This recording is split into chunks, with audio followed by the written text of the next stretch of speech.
Hello and welcome to this a new Actor Thomas video about the facts and dates of a member of the royal family.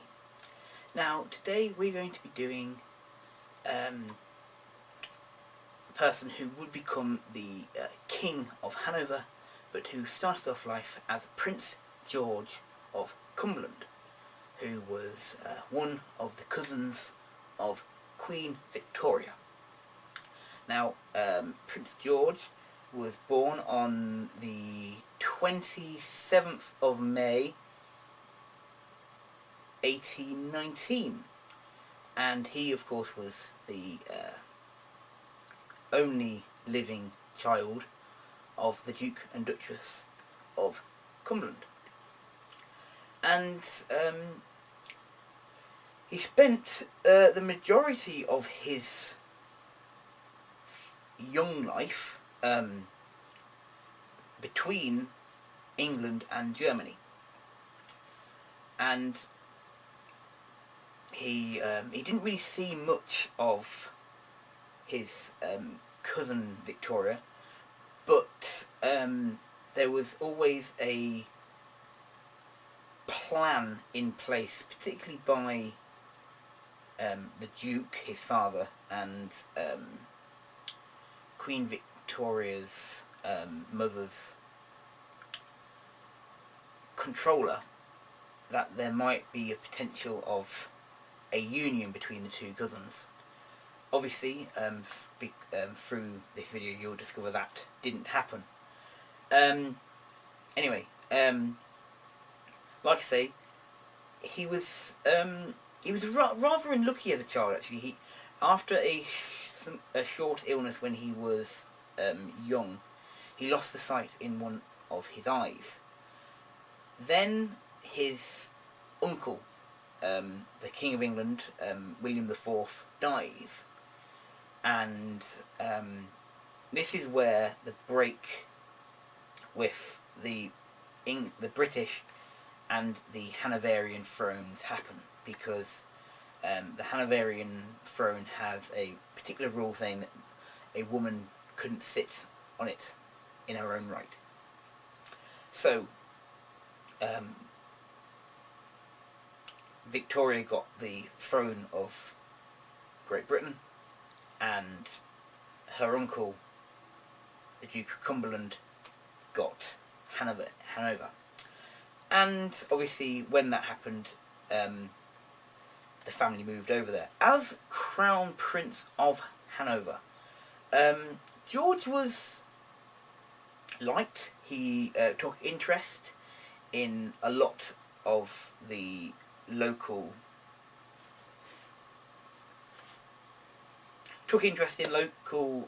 things, such as customs and military things, and everything like that, which made him popular with his public. Of course, before his father became King of Hanover, of course, he'd gone over there quite a bit, and he knew German, and he knew the customs and everything like that. But obviously, they were still very much a British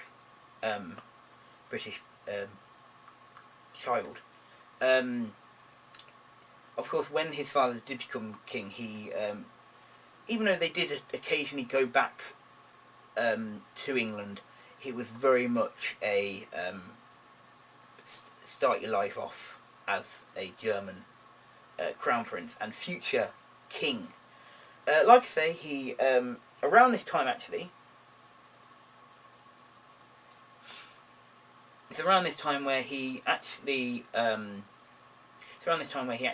has another accident, and he loses the sight in his other eye, unfortunately. So it's some people suggest that there was at least some sight in the eye that he loses later on, when he's in his adulthood, but some others say that it was complete blindness. When this happened, there was calls from certain political politicians in Hanover that suggested that his father, the King of Hanover, name a new heir, because they thought it would be wrong that they had a king that was blind. But the king stuck to his guns and he said, no, no, my son is going to be king. And he did. But of course, as would normally happen with his parents were thinking, obviously, their son is getting older, and he's in their prime time of getting married, and the search began to start looking for a future Queen of Hanover and a suitable bride. So there was not that many, not much of a list really. Of course, they back in England they still had they had obviously hatched a plan to try and get George and Victoria to marry each other. That obviously didn't come to fruition. And so basically, when they started looking for this new queen to be, they really had to start from scratch, really. And any woman, any royal princess would have been on their list. So they had to whittle it down, and they did in the end. And they found a charming princess called Princess Marie of Attenberg, I want to say. I might be pronouncing that incorrectly. If I am, sorry. They got married in... well, when did they get married? On the 18th of February, 1843. And, yeah. And together, they actually seem to actually have quite a reasonable marriage.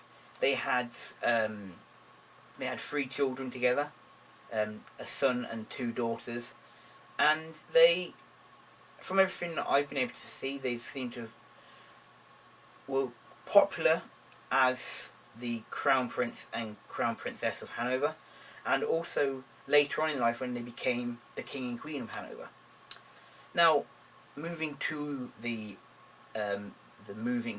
accession into being the king after his father's death. His father, the King of Hanover, died November 1851. Also, reverting back to his English titles as well, he also received the Dukedom of Cumberland and can't pronounce it. I always struggle with that, but you know what I'm saying. And obviously other titles as well that his father held. And yeah, so like I say, he carried on doing what he was doing as the Crown Prince. He tried to keep everything, keep himself aware of what was happening with his people and how everything had to be done properly, and try and listen to his his parliament and everything like that, and really try and be one with his public, because obviously he wanted them to feel as if he was their king and they were his people, and he wanted there to be a relationship where there wasn't really that much of a relationship there between his father and his people, but he tried to build that up over the years that he was king. He obviously, like I say, he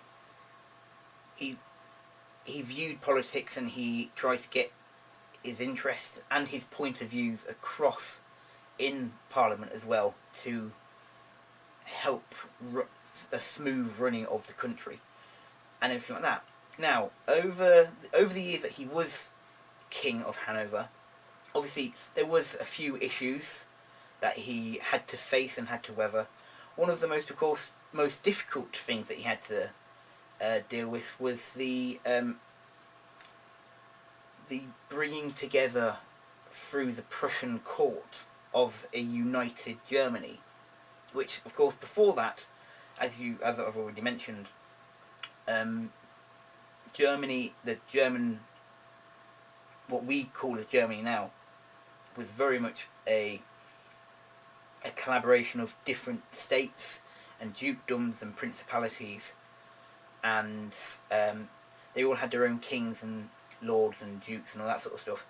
But the Prussian court under the King of Prussia wanted a united country, and so they went around and basically absorbed them all in and sort of eradicated the former royal families of those regions. At this point, George V was,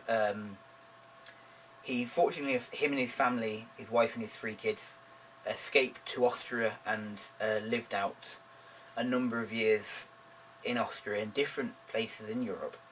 But unlike most of his counterparts, who either accepted it and carried on living where they were and basically tried to accept what had happened to them, George wasn't happy. He didn't accept it. He was against it. Every time it was brought up, he would argue, and he would become distressed. And obviously he never accepted what the Prussian courts did, and so he never acknowledged what they did. So he always accepted that he was always king. Even though he was living in exile, he always accepted, and he always said, "I am the King of Hanover," even though Hanover was no longer a kingdom or dukedom or principality. It's been absorbed into Germany, but he still believed that right up to his death. And yeah, he where did he die? Yes, so George died in Paris in, I want to say 1881. I want to say, I could be completely wrong about that. Let me just double check. Oh yeah, I was completely wrong. 1878 he died. Sorry, added on a couple of years. Right. But yeah, he died in Paris, and in a private residence that he owned. And like I say, he after that he got taken back over to England and buried with his parents, who were also buried in in the Castle of Windsor burial ground. But yes, George V of Hanover was quite an interesting guy, actually. He started off as the potential husband of Queen Victoria that never happened. He had a few mishaps in his life. He finally found happiness, and he was happy with his wife. He was one of the very few sons of one of George IV's sons that were happy and didn't actually have multiple affairs. Because a lot of the other sons, other grandchildren, other male grandchildren of George III, ended up following very much like what their fathers did, and go off and have a number of illegitimate children. But George didn't, and I think that shows a certain a little bit more of a link to his grandfather than there would have been to his father. But anyway, I hope you've enjoyed this video. If you have, please leave a like, a comment, a subscribe. If you have any questions about King George V of Hanover, or any other videos that I've made about the facts and dates about any other member of the royal family, please ask them. I would love to have more of a conversation about any of them. Obviously, there will hopefully be quite a few more of these left to do, so I'm really looking forward to getting those all done for you. But yes, I hope you have a wonderful week, and like I say, I see you next week, and like I do at the end of each one of my videos, I said give you a little salute and say goodbye. So, goodbye.